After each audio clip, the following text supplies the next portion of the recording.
and welcome to Bump to Business Owner. I am your host, Caroline Marshall, and today it's my pleasure to welcome Kim Hartwell. Kim Hartwell is a personal trainer and yoga teacher with more than 10 years' experience in the industry. She is also a breathwork practitioner offering conscious, connected breathwork sessions to help clients take their self-development journey to the next level. Mummy to India, who is 2, her brand Mum is a reflection of her core mission to remind mums like herself, new and experienced, that every mum deserves to feel empowered, confident, and strong, not only as a mum, but in themselves. That they are not just a mum, but a human with very real human needs, having had first-hand experience of the mental toll motherhood can take suffering from postnatal depression. Kim knows exactly how hard it can be growing your own human in the current world we live in. Her mum puts the often forgotten but vitally important aspect of being a mum, you, at the forefront. By focusing on a mother's healing journey, Kim passionately believes we can make new pathways for happier, healthier mums, and in turn, happier and healthier children and generations to come. Pour from an overflowing cup, look after yourself to look after them. Kim offers online one-to-one yoga and breathwork sessions, as well as her mum group healing events. Find out more information at kimhartwell.com or over on Instagram at kimhartwell or at I am her mum. Kim, thank you so much for being here today. Thank you so much for having me. It's an exciting time just before Christmas. It is. And even though while we're recording it, we're a bit too far away, but we are celebrating Christmas today on this episode in our own unique way as mums, because, the whole point of starting this is we can both identify that it's not the easiest journey going through it. And a lot of mums will just be becoming a mum or going through their first Christmas as a mum. I know I found that challenging myself, or have those reminders of things like trauma or depression or PTSD that comes along with this time of year. And or you might just Yeah. simply being so busy trying to organize everyone else, you're not taking time for yourself. So we'll talk a bit more about that in a minute. But Kim, I love hearing about mums, how they started their businesses, their career path that led to get to this stage they're at. And so I'd love to hear a little more about you, because you've pivoted after becoming a mum. So tell us a bit about you. Yeah, there's been quite some pivoting actually. It was at a weird point in my life, to be honest, that I got pregnant, kind of COVID babies, as everybody does. So basically I was a model first and foremost, and I did personal training. I lived in the States for a while, and so that was my life and my world. I became a yoga teacher. I created this incredible life for myself where I could travel at a drop of a hat. I was teaching rock climbing and yoga retreats because I was really into the adventure sphere. And basically then COVID happened, which obviously was really confusing for most people and their careers, business lives. And then I got pregnant. Seems quite a common theme. And then I had Indy, my little girl, who's now 2. And in that time, I felt quite a monumental shift. Everybody had to pivot their business, like we all did in lockdown, particularly if you were self-employed. It had a lot of connotations for me as someone who was either teaching around the world on retreats or in studios face to face. I had to pivot pretty quickly online, and that came with a whole heap of changes to the dynamics of how I work and how I teach. So I had to do that pivot anyway, and then pop a baby into the mix, and it really was quite a little bit of a mix up. Wow. And because I love hearing, we've had someone in the PT space on this podcast before, and it sounds like the pressures that come with, there's so much based on your well-being and your body, and that all changes when you become pregnant. Did you feel like Yeah. being in that space, there felt like this extra pressure of, I don't know, everything from how you're treating yourself to how you're presenting yourself to your audience and who your audience are? Yeah, I mean, no one knows how to do the baby. It's a new thing for everyone when we go through it. And even if you've had 5 kids, like no one's perfected. There's no such thing as perfect parenting, and there certainly isn't such thing as perfect pregnancy. And I found that this kind of weird pressure that I was like, right, so I should be like the go-to person for pregnancy and training in your pregnancy and then postnatal stuff. And for me, I was like, wow, like I'm just doing this stuff by myself, like trying to work it out for my own world, let alone everybody Yeah. else's. So yeah, it was a weird one because I'm always really, really passionate about people looking after themselves. And that doesn't matter if you've got a baby, if you've not, if you're pregnant.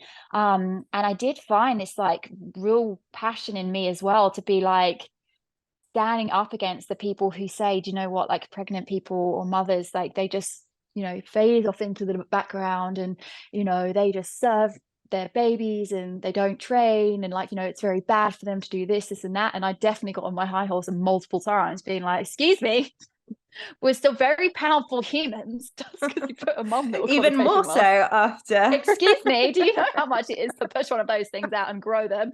Yeah, so it was definitely a shift in my ego mindset as well, because I was just like, oh God, am I going to be that person who just does the mom stuff now? And I was just like, now I'm like vehemently against it, like a little bit like, just mum stuff? What do you mean? They're the most powerful, incredible people in the whole planet.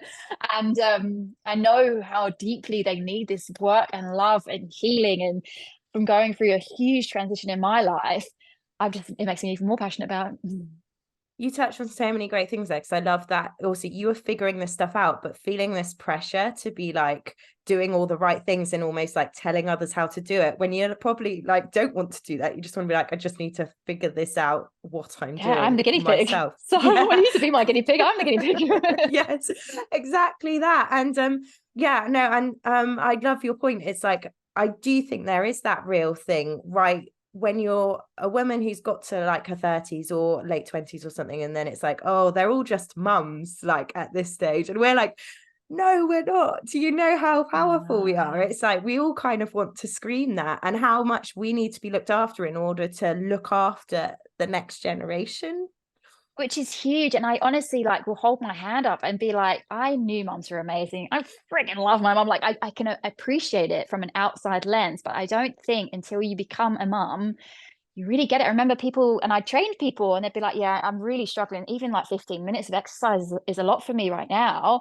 And I'll be like in the nicest possible way, I'll be like, 15 minutes, come on, surely you can do 15 minutes. And it's, I remember when I had a newborn, I was like, no, can't, cannot, like there's no time for anything but like milk and throwing up and poos, and like I was just like, you just don't get it. And so it has really humbled me in a way. And, even from my own ego's perspective, being like, oh, I'm sure I'll be fine. Like I have been through such a journey along the way that I'm like, whoa, I really get this healing malarkey now. I love that. I love that. And so tell me about your healing journey and things, because you've been quite open about how you felt postnatally. And I'd love to discuss this, because I think we can all relate to it. Some are more open than others. Some have gone through like a bit more of a identity crisis than others, but I think we can all relate to some form of identity crisis. I myself had prenatal mental health issues with my first, and then I was a PTSD sufferer with my second, and but then you feel quite powerful when you've worked on it. So tell us a little bit about your journey that makes you inspired to help mums on their healing journey. Well, first, thank you for being vulnerable enough to show and be honest about your journey as well. Like it's not easy to do. And I think we are becoming more aware and more conscious in our society, but it's still not really something that people not enjoy talking about. I don't sit there and thrive off the idea of talking about misery, but like I think that when you open the conversation and you become honest and true about what's actually going on for you, and you're not putting this like fake paper plate up being like, do you know what, everything's fine, I'm like loving life and it's perfect. Because as soon as you start doing that, the person you're talking to feels like they need to do the same, and we're just talking like this fake worlds to each other, when actually what the world needs so deeply is people just to be honest. And what I found the most challenging is like I knew I wanted a baby. It happened quicker than I thought it would, for sure. And I think that I was a little bit naive and being like, you know what, whatever, I will work my business, she'll just come on all my retreats with me, and we'll just find a way of working, it will be fine. And the stark reality of that was that it really was a polar opposite of that was able to happen at that time, and especially when she's been so young. And I found that I wanted more of a buffer. I read this meme one time, and it was something saying like, when you're pregnant, everyone's like, oh, it's going to be magical, amazing babies, and then when you've had the baby, they're like, welcome to hell. And I was like, there's no buffer. I was like, obviously people talk to you and say, be worried about the sleep and worry about the this or whatever, but there was no real like there's not lows in the space. I think it's getting more prolific. People are talking about this idea of matrescence, which is the transition we have to go through from maidenhood to motherhood. But there was not an awful lot in the space of like, this is how you might feel. And you Mm, know what? Like it will change and you will change, but you're going to be okay. And these are the things and these are the tools that will really help you on your way. And I felt like, I'm very lucky to have a beautiful support network around me. My village is relatively small in terms of hands-on help with Indy on a day-to-day, but I feel like that's what contributed to my downfall. And I feel like when I had Indy, I really, really thrived. I loved it. And people would talk about the baby blues, and I'd be like, yeah, I got lucky. I didn't get them. Like yeah, it I was took a exactly the while. same in the newborn time. I was like, oh, I'm great. I've got The this is bubble, so it's great. easy. I know. I was like, yeah, I mean, the tiredness, it gets me a bit, but I feel like deeply, and I know people find it different ways, Yeah. different things show up for different people at different times. Even now, there's things that are triggering me about how India is behaving or doing, which is to do with what's going on, previously in my life. And one of my best friends is having nothing like that. Like it would happen for different people at a different time, if not, maybe not at all. But from my point of view, the transition and the switch from my life that was to my life that is now, felt so deeply disconnected and thrown up in the air that after accumulation, like I kind of gave myself the 1 year, like we all do. We're allowed the 1 year of like maternity and kind of trying to enjoy it, working out. But then after a year, you really got to sort your stuff out for business. And I was so harsh on myself. And I think the accumulation of looking, quite a lot of the time solo parenting. My husband was away a lot, working long hours. I have a massive village of support around me, and the accumulation of that, and also feeling the pressure of needing to be that person that goes, I'm fine, oh my god, my baby's amazing, I love them so much. And we don't have to caveat that we love our babies. Everyone knows, like, we obviously love our babies so dearly, but in this society I still felt like I wasn't allowed to feel that way, and it was something wrong with me because I didn't feel 100% happy and positive all the time. And through this deep healing journey I've gone on from very severe postnatal depression, honestly, and we're talking recently, like I probably have only just started clawing my way out of it in the last 6 months or so. I got very, very, very, very low, and I didn't know how to get out. And I got to the point where I literally felt like I didn't want to wake up the next day. And some people in societies, their answer to that was like, yeah, but you've got so much to be grateful for. And then it makes you feel much worse because you're not then, you know, feeling like you feel like the worst person in the world because you're like, oh, so many people are suffering so much worse than me. Why on earth would I feel like this? Thank And you so much for that's sharing. That's so true. It's almost like with motherhood, because I always feel like, if there's something going wrong, this is like another really like strange example, but if something's going wrong with your house and you're allowed to be like, oh, I'm really fed up, we've got to pay loads for this boiler and all of this stuff. No one turns around to you and be like, just be grateful you've got a roof over your head. But I oh my feel god, like yeah. in motherhood, it's so this thing, because we obviously, if you get to that point of like, if you want a baby or you're getting approaching motherhood, you're worried, we start to be more aware, you're worried if it's going to happen for you, if it's going to be a challenge. We've all got friends who haven't had it as easy as it sounds like us to get pregnant. So it's almost like you've got to be so deeply grateful that it can't be hard, even Hmm. though we're so aware of the rise, not even just the village, the rising costs. And I love your point there about you kind of give yourself this timeline of figuring stuff out. And then it's like, Tick, done. it's like, tick, done. I passed this section. So therefore my child is easy now. And nothing changes with my child. These little human beings, we've changed enough. And it is that point about triggers you talk about, is that you start to realize some things which bring up your own triggers. And I think if you've been on a journey like yours, thank you so much for sharing, because it is that healing journey you have to go on for some people in order to get through it. And it makes you more powerful. So just you're so inspiring with being open on that, and thank you, because I do think we need more of that. Of course we love our babies, but you know, that's the reality. And did you have a moment like a bit you touched on there about thinking you'd bring your baby along to retreats with you, all of this? Did you have a moment you were like, oh, that's not what it's like with your child? Even taking her on a weekend break, I was like, well, that's very stressful, isn't it? And like, in a way, I know she's already been my biggest teacher, because I also lived in a life where I was busying myself at every waking moment, and I was flying, and I just wanted to have the excitement and the adrenaline, the thrill of like going on a flight, like tomorrow to Sri Lanka and go on the surf retreats. Like all of this stuff is amazing. Don't get me wrong. I absolutely love that world, but she made me ground. So I had to. It wasn't that I could just, book my ticket to wherever the next day, and, maybe you can't go surfing whenever you want and whatever. And, I really like grappled to my old life for a long time, being like, even on my Instagram, I was like, usual content resuming soon. Like this whole like, I will not let go of that old me, because I did build a life that I loved, and I felt like it was somehow unjust and unfair, even though I got pregnant, like that my life should have to change so deeply when my husband could kind of continue to his work. And unless he talked about it a lot, probably people wouldn't even really think about the fact that he's a dad, And Yeah. I am so grateful, because I didn't even know this well. Like when you become a mother, you're instantly got this little mirror in front of you. And especially as having a little girl, I was like, "Ooh, I did not see this coming."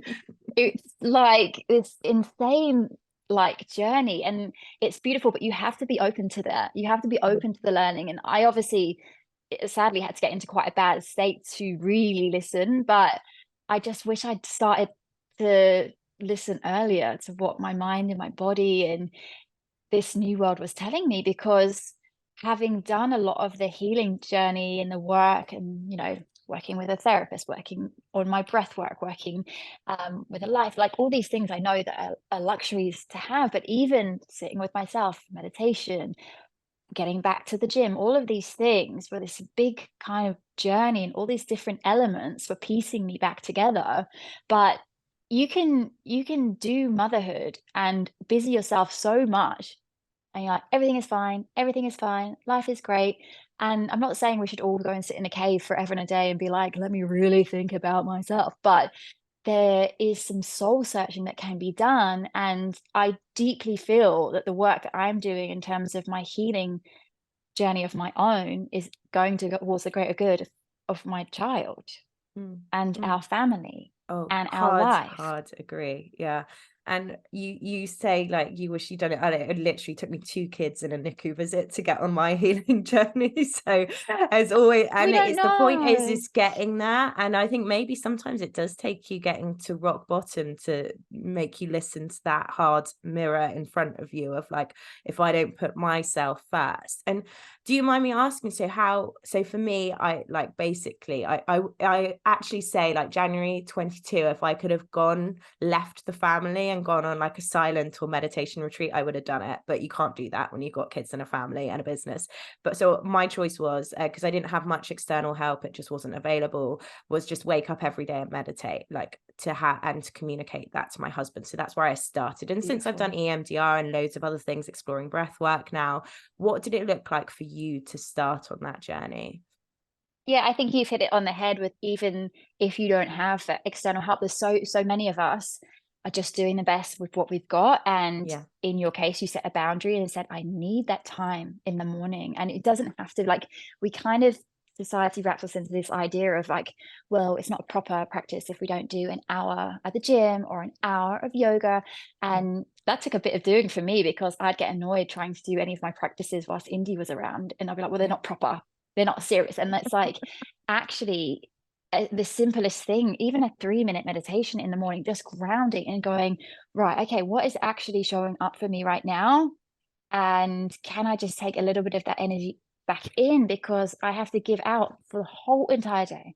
And us moms have to do it for 365 days of a year. It is an awful lot to ask of someone. And by putting up those boundaries in place and actually realizing, for a long time, I berated myself for ever sending Indy to any sort of childcare. At the beginning, I was lucky enough, which I know is not everybody's case, is I had a creche at the gym and I started putting her in at half an hour or 45 minutes at a time, and it was a nightmare, and I was still breastfeeding, and I was like trying to get them to save every ounce of my breast milk, it was carnage. But I realized like making that time, and whether that's at a gym or whether it's waking up a little earlier, which obviously in a newborn situation is probably not the best thing for you. I mean, I still find it hard, and I've got a 5 and a 2-year-old, so You have to weigh it up, right? So at the time when I was waking up all through the night, I needed sleep. Sleep was the most important thing. exactly. I still prioritize that over getting up earlier than them. Maybe when they're like teenagers, I'll get.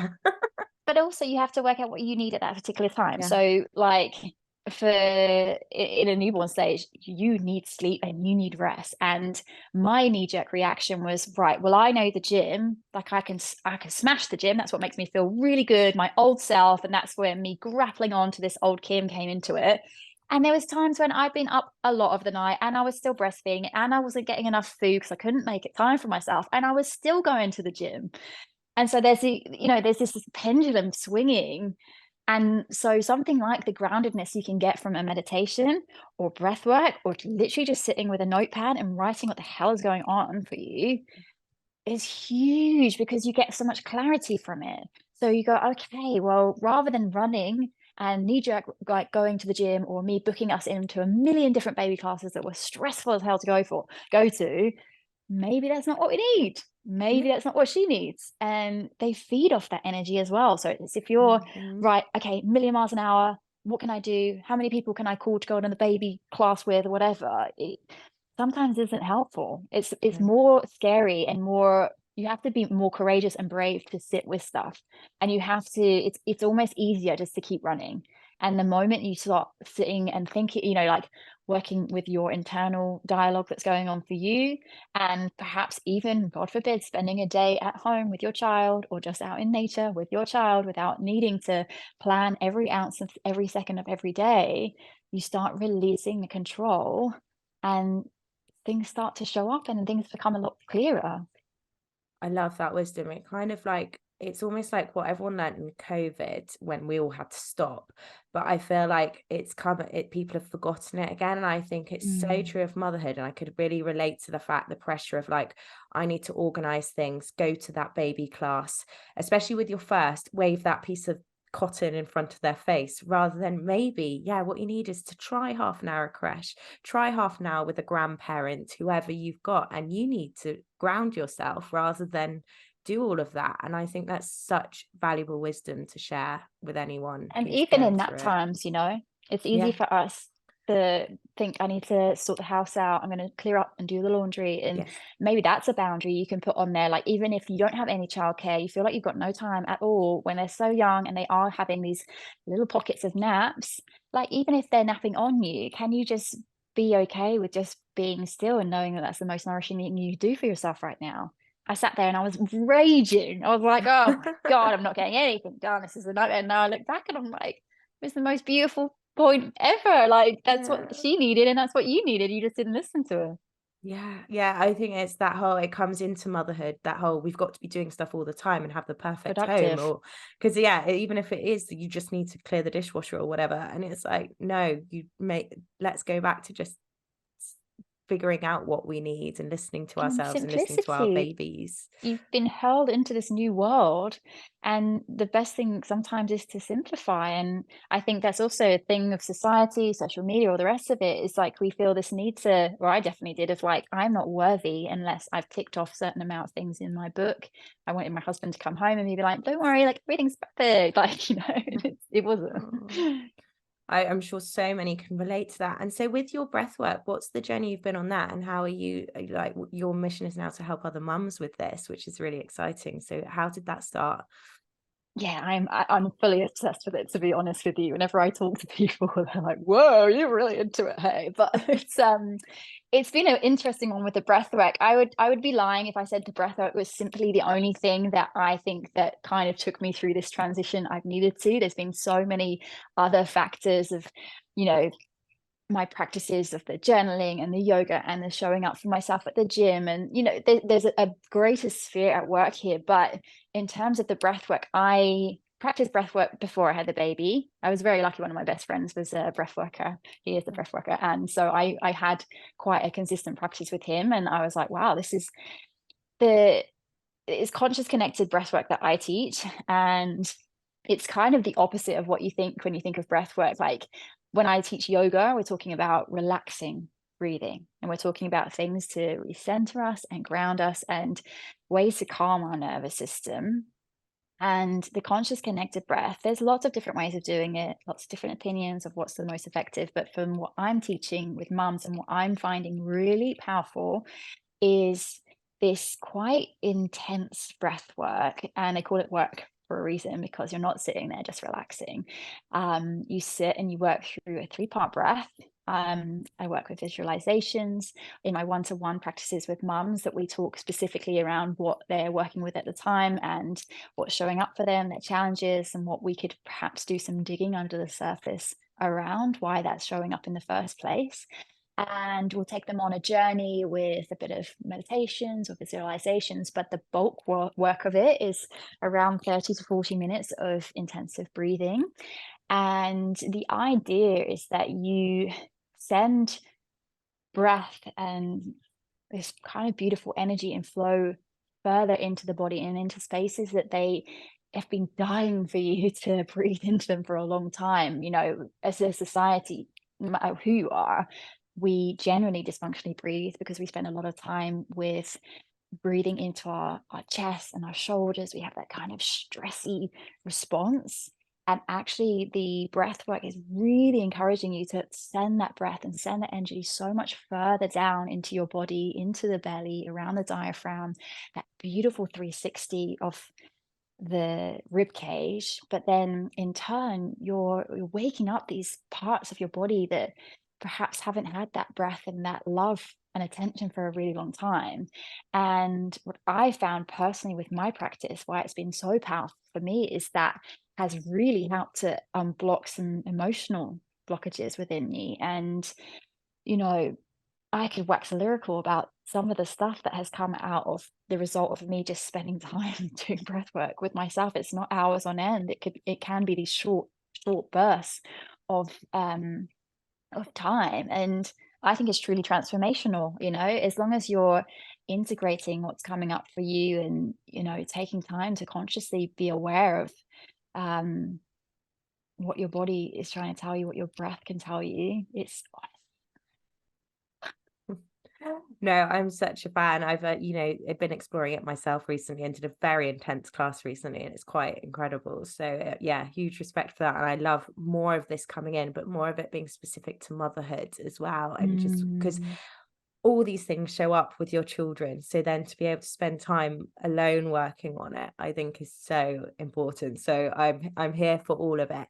And did you have a penny drop moment with this of like, I need to bring this to other mums kind of thing? Was there a moment of like, not just work is first and foremost, I'm sure you were working on yourself. And I agree. I've experienced the same with my meditation, EMDR, journaling, gratitude. It's a whole host of things that doing the work. put you back together, isn't it? So did Mm. you have a moment where you're like, this is the direction of where I'm going to be going now? Well, first of all, well done you for spending the time doing the inner work. It's freaking hard and it's easier not to do it. So Yeah, well done it's much for you. easier not to do it. It's so much easier. And I'd be like, sometimes I'm a bit like, maybe it would be better if ignorance is bliss. And I was a bit more naive and I didn't know all of this stuff. Once you open it, you're just like, okay, I truly understand why this is good for us.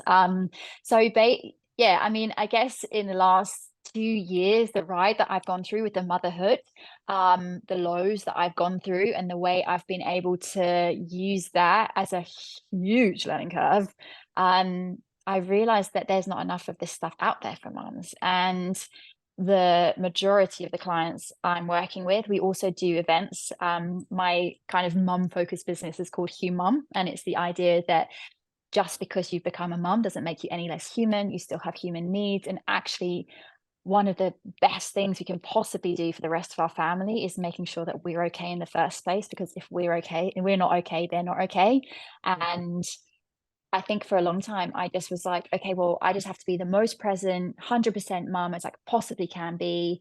And I really, there was parts of that that served me, but there was a big part of that that kind of I let things go in my business, and not even let things go. I didn't have a choice. Like I didn't like my husband went to work. We were fortunate enough that he earned enough money to mean that I didn't have to work desperately. And so I surrendered and I was like, okay, this is what's going to happen for a bit. And I felt so guilty about sending her to childcare and all the rest of it that I was like, right, this is me. I'm just going to be 100% indie mum. And that did not work. Like for a bit, it was obviously nice for us to have that time. I'm really grateful. Never regret the time spent with indie, but I knew I had this deep passion and fire inside of me to help people. My whole, I've been teaching for nearly 10 years. Like my whole deep rooted love and it's a real, I'm really lucky to do what I'm so passionate about for my work, was teaching people how to move. I was a personal trainer, I was a yoga teacher. I knew that how incredible this work can be for everyone. And then I was like, oh my God, having especially recently done my breathwork training and really explored that side of things even deeper. There's just so much telling me that this is so badly needed. And all of a sudden I was like, wow, this is a no-brainer for me. Of course I want to work with mums, and the results I'm getting from mums, like I resonate with them so much deeper, and I get them. I really do. And like the troubles they're facing are the troubles I'm facing. And I know that this work is so deeply profound and meaningful for us as mums Mhm. that I just can't, I literally, I wish I could breathe every single mum. I love that. And it's so true. And we need more of you really to help spread this kind of words. And it's something I, want to talk about there, because you say, you're very lucky, which I think we always say as mums as well, that our husband's home. But I think there's going to be so many mums relate to this. Like I read an article the other day about it's only worthwhile for someone to go back to work after maternity leave if they're earning 50K more or over. I mean, how many people across the country aren't It, earning up to 50K? So I think whether it's a case, I think there's going to be a lot of people in your position who really understand that, going back to work isn't an option, or isn't an option for another reason, because they just feel they can't put their child in childcare. And you don't know you're going to feel that until you have your child, because everyone thinks, well, most people think, oh, I'll just carry on the way I am, kind of thing. And no, thank you for sharing that. And something, because you are, like, I'd class, still fairly on the new mum stage of the 2-year-olds and things. 2-year-olds are still babies, which I'm also learning about as well. We're appreciating that these little humans are still babies at 2, and which I don't think everyone around me appreciated when I had a 2-year-old the first time. I'd love to learn a little bit more, because you had a home birth, is that right, as well? And how your practice and things, what made you go down there, and did you feel any pressure with your choices on there versus the external world? because you had one as well, right? Yes, Or I did with two? my Okay. second, yes. Amazing. Yeah, I mean, I think that everyone's birth is beautiful. You have your own decision to make, and I think that it has to resonate with you and you personally more than anyone else. But in this society, home births are not so much of a done thing. And I remember walking into Sainsbury's 4 days after I'd given birth, and she was like, "Oh, so how long were you in the hospital for?" And I was like, "I wasn't. I literally was just at home, and now I've just come from my home to Sainsbury's as my big trip out." And she literally, like, her jaw dropped. It was a bit like she just couldn't fathom it, because especially in the UK, it really isn't such a done thing. And actually, I was lucky enough that one of my best friend is from Australia, and she's hugely into the holistic healing world. And she literally just planted the seed and was like, "Have you thought about home birth?" And I was a bit like, "Are you mad? Like, what? Like, you just have to go to hospital," because we're so conditioned by Mm, society that that's the way you do it, and that's the way it's safest, and that's what my upbringing was definitely, we trust medical people at yeah. all costs. And yeah, you should feel safest when you're in the hospital, but I realized deep down, I was like, I don't feel safest when I'm at the hospital. I feel safest when I'm at home and like with my own Mhm. surroundings that I can create and have control over. And I think I was not naive. Like, I knew that we needed to be near to a hospital in case, you know, it came to it that we had to go in. And I was very fortunate. Like they said, like with the midwife team, they were like, well, we'll put you down for a home birth. If you change your mind, let us know. And there was no changing it. Like I really, really genned up, probably you as well. Like you tend to do like all the research, all the reading, all the listening. And obviously with birth, there's only so much you control anyway, right? But Mm, having really empowered myself with the knowledge of what we can do as women and what we have the just trusting, building this trust and innate, empowerment that comes with the wisdom of knowing how beautifully powerful our bodies are. I was like, I don't want to give that to someone else. Like, I was like, I feel like personally, this is only for me, this isn't for everyone, but personally, I felt like I had more power in controlling my circumstance through a home birth. And I wasn't sitting there being like, well, I will absolutely not go to a hospital. I knew that if we needed to go, I would go, and we were 15 minutes away from it. And mm, I freaking loved it. mm. I thought it was the I most love empowering thing in the that. world. I love talking to mums who have loved their births because both of mine, I loved them. And I know we're so lucky as well at the same time as like having Yes. some education to make the choices that are right for us as well. Because I think some people look back and they feel they didn't have that. So, and and I think there's a lot we can relate to that in the fact of no matter how your birth went with any of them, but about trusting ourselves and trusting how to heal. It kind of brings us full circle and trusting your body, and that if things have, you've been off kilter or things have happened to your body that you're not happy about, starting to heal it is something you can have control over. Yeah.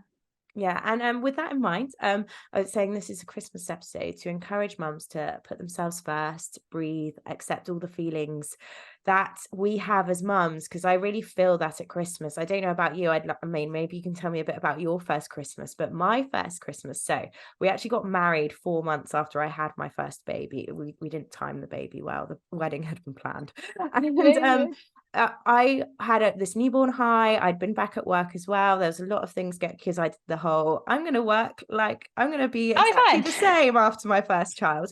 And it all came crashing down that Christmas. And it was 4 months. And there's the 4 month stage is a really hard time with babies, which I didn't know until then Oh, either. yeah. So it just all came crashing down. It was that weight of suddenly feeling like everything was on the mum, not on my husband. And I remember that first Christmas. And there's been a lot actually that haven't been easy for various reasons to subsequent Christmases.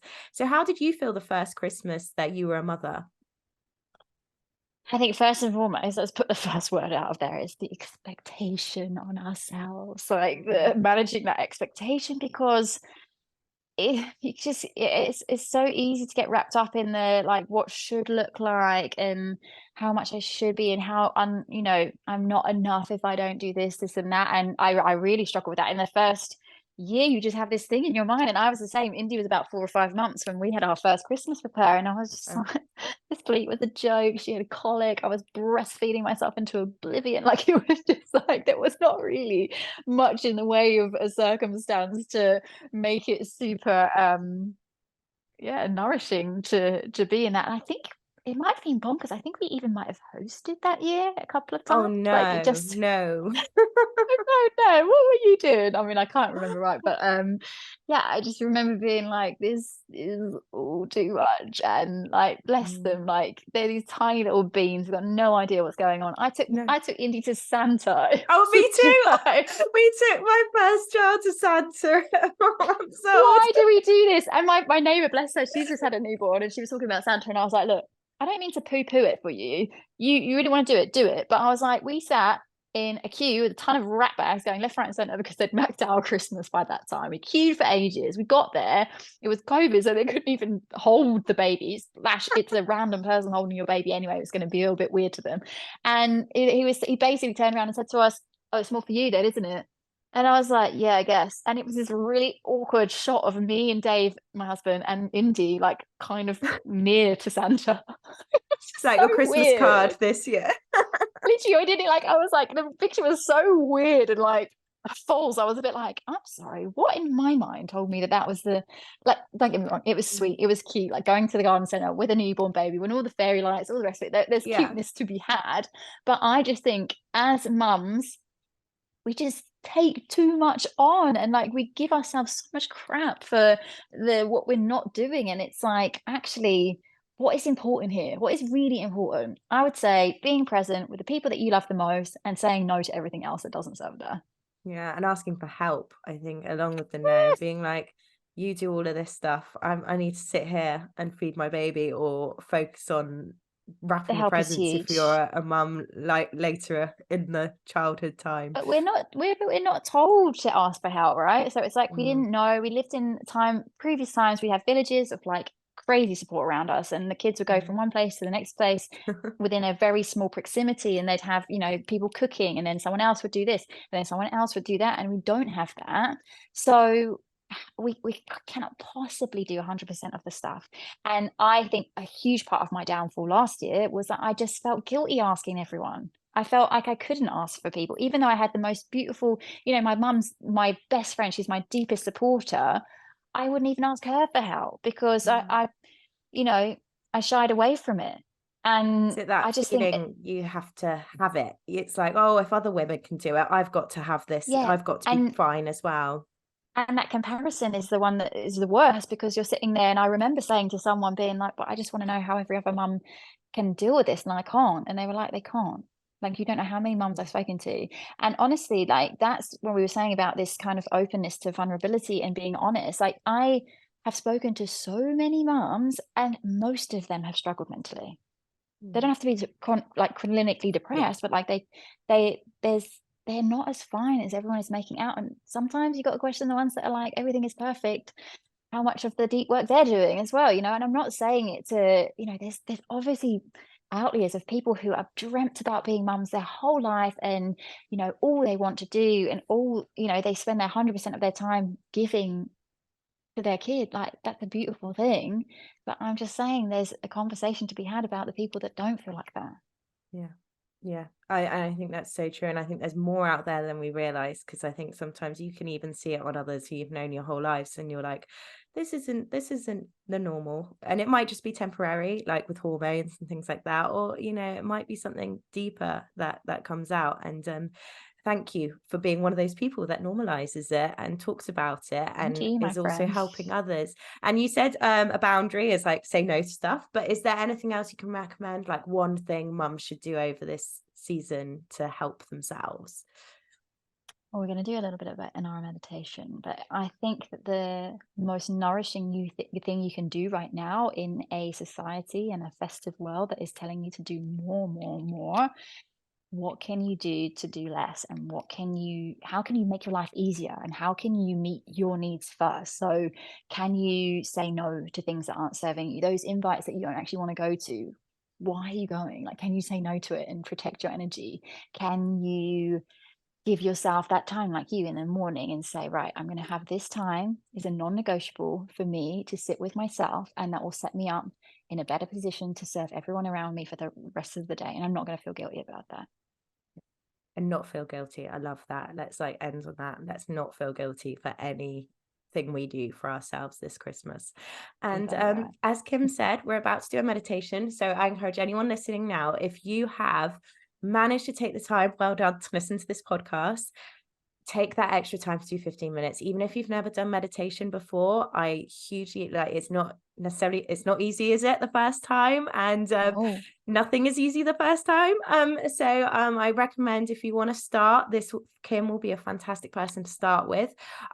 Before we start, Kim, finally, what is there anything you'd like to share that's coming up for you in 2024? And if you've got any links you can give us so we can come find you. Absolutely. Thank you for letting me do that. So you can follow my journey. I talk a lot about all of this kind of vulnerability and motherhood and my journey on my personal Instagram, which is Kim Hartwell, Hartwell. And I've got my Humum, which is my passion project that I was talking about, in terms of how we can empower mums to put their healing first so they can pour from an overflowing cup rather than one that's really empty and not so great for everybody else, and especially not ourselves. And that is at I Am Humum on the Instagram. I also really delve deeply into this. I put a lot of work into my newsletters. So if you want to sign up for my Humum newsletter, there's a link on my Instagram. And that's where I talk about all of the things to do with my one-on-one work I do with breathwork and yoga, and also my events that will be coming up for mums specifically. Well, thank you so much. I'll be signing up now Thank you for having shortly. me. Thank you for coming today, Kim. Okay, so thank you for joining me on this meditation. It can be one of the hardest things in the world as a mum to really iron out the space and a time for you. Now that you're here, let's really fully embrace that. And if you're someone who is new to meditation, please know that there's no way of doing anything wrong. What will show up for you today is perfect for you today. Just letting yourself free of any expectation of what this should look like. And particularly in this time of year, there are a lot going on around us. So just for the next 10 minutes or so, I'm just going to shut that all out. Let yourself free yourself of the responsibilities, wife, mom, colleague, find space to be. So with that in mind, you can lay down, but if not, sit. So just take your time, really take your time to find your comfort and do whatever you need to make yourself feel comfortable here.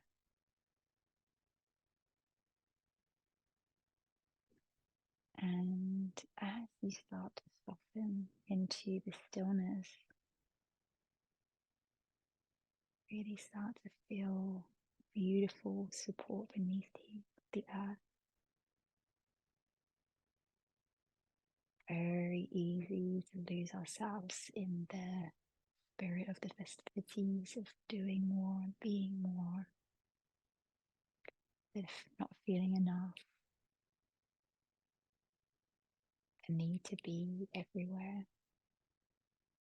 Really take this time to relinquish that feeling of the ground beneath you, this feeling of stillness. You surrender to it. Courageous enough to just be in a world that constantly asks us.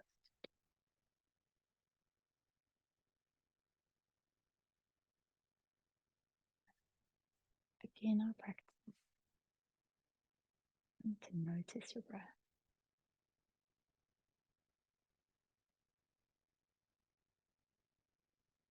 Do with anything with it right now.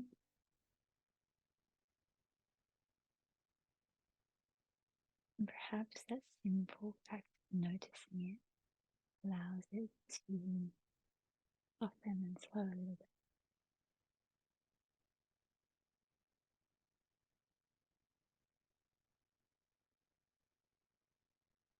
And from here, I want you to take a deep inhale from your belly all the way to the forehead. Hold it when you get to the top.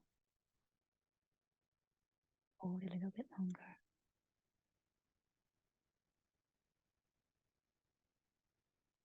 And as you exhale, I want you to soften your whole entire body.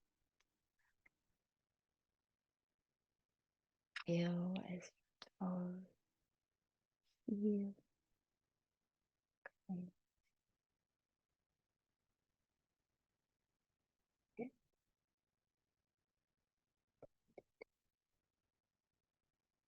Arm,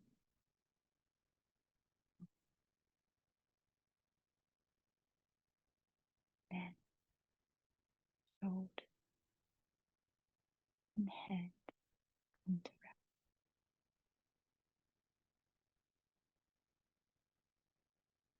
And knowing in this time, busyness, high expectation, greatest gift we can give to ourselves and others around us. Present. As you take a deep inhale through the nose, all the way down the throat to the belly, to hold it there for a moment.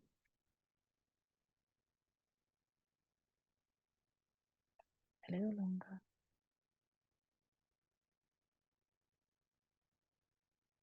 I want you to let expectations go. You exhale.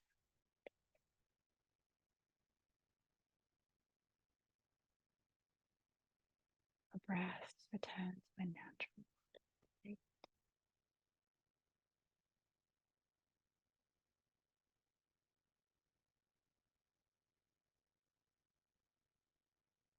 Just knowing the presence, the people that we love the most around us,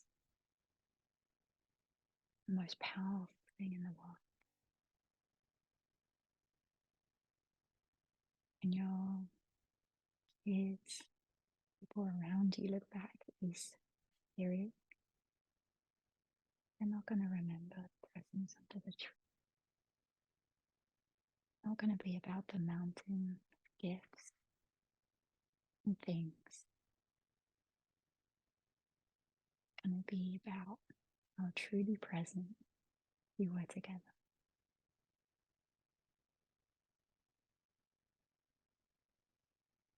How you spent time, quality time with one another.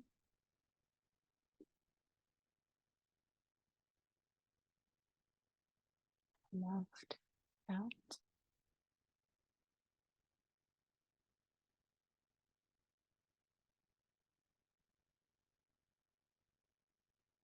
And perhaps the biggest gift that we can give others are things like putting our phone away, turning off the TV, making eye contact, playing a favorite game, going for a favorite walk in nature. Take this moment to really center in gratitude for the smaller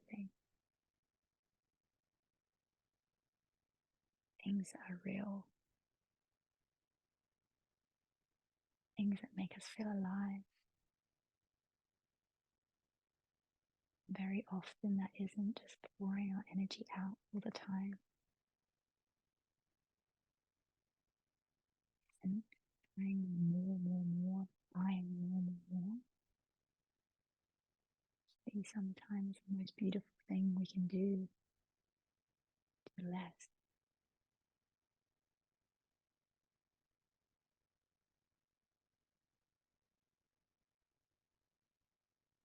Noticing anything that's coming up for you right now. Give yourself a beautiful chance to just be. It's been a little while since you grounded down, found stillness amongst the chaos. And so long, giving to everyone else around us, particularly as mums. We do that from a place of deep love. Know that the greatest act of love that you can give yourself, those around you, looking after you. You are not okay. Now, greatest magic in their eyes, being spark in yours.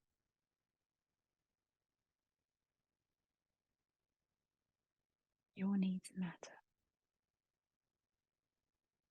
You matter. You are loved.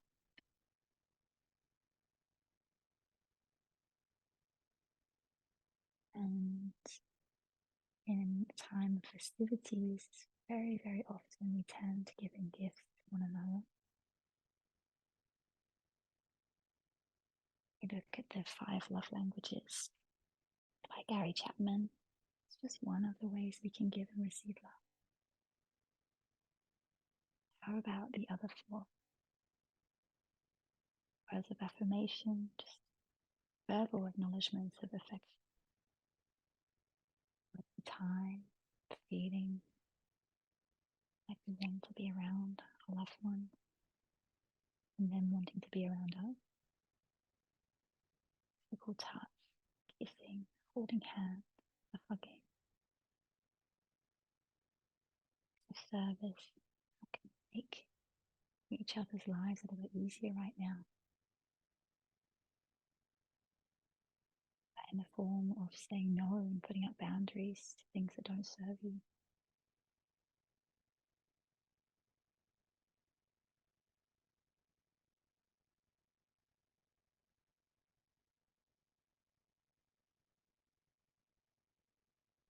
You invite more of what's important to you.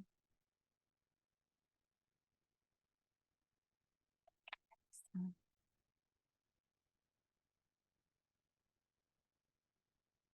things you need to implement in your day-to-day. Keep everything else.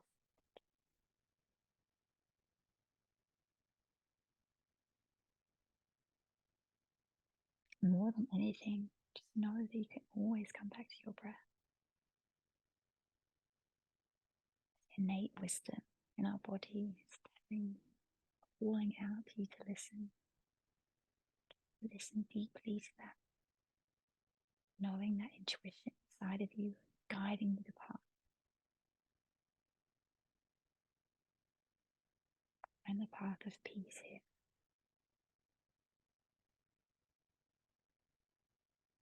Protect your energy. Be more valuable than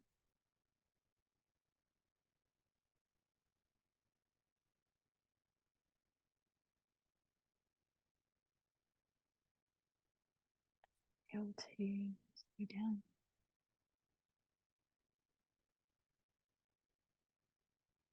Did you last give yourself the opportunity to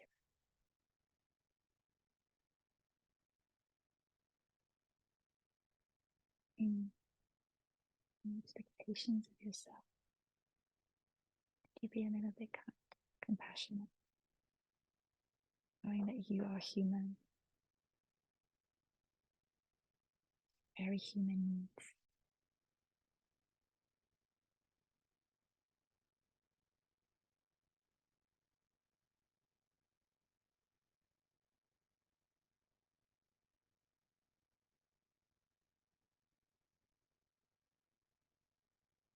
And I wanted to share with you a reading by someone called Brianna Wiest.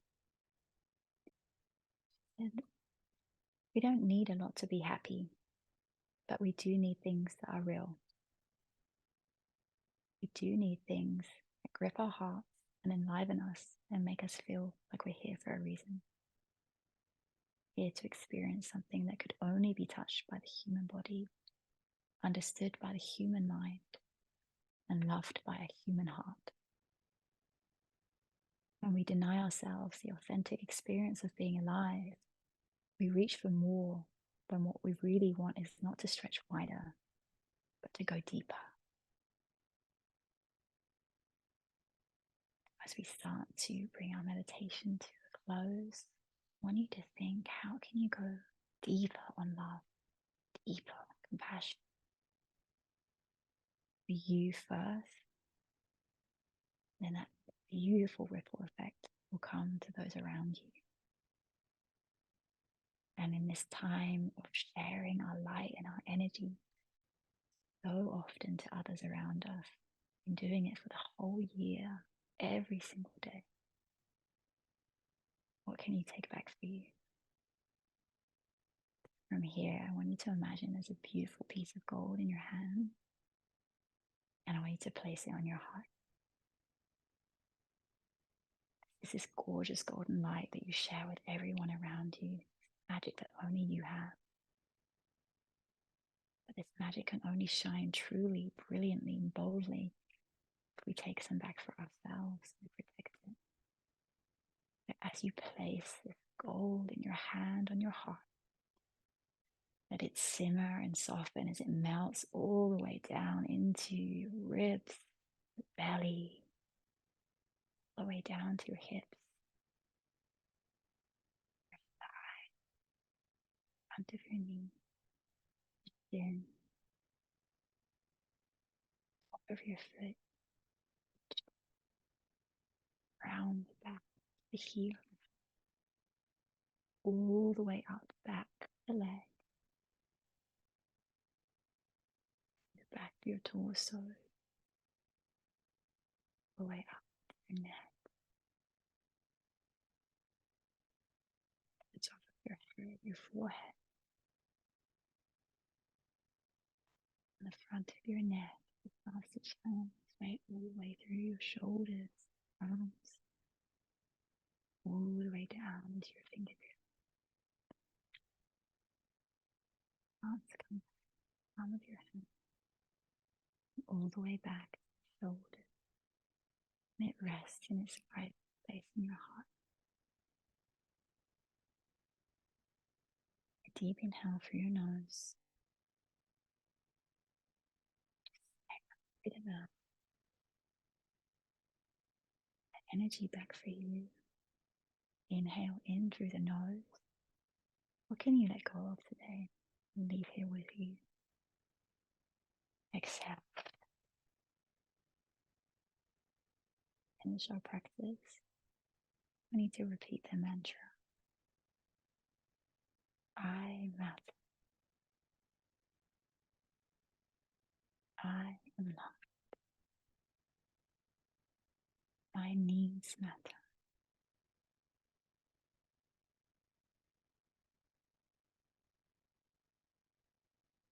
This last few moments, taking a moment, gratitude for yourself, showing up, doing the internal work today,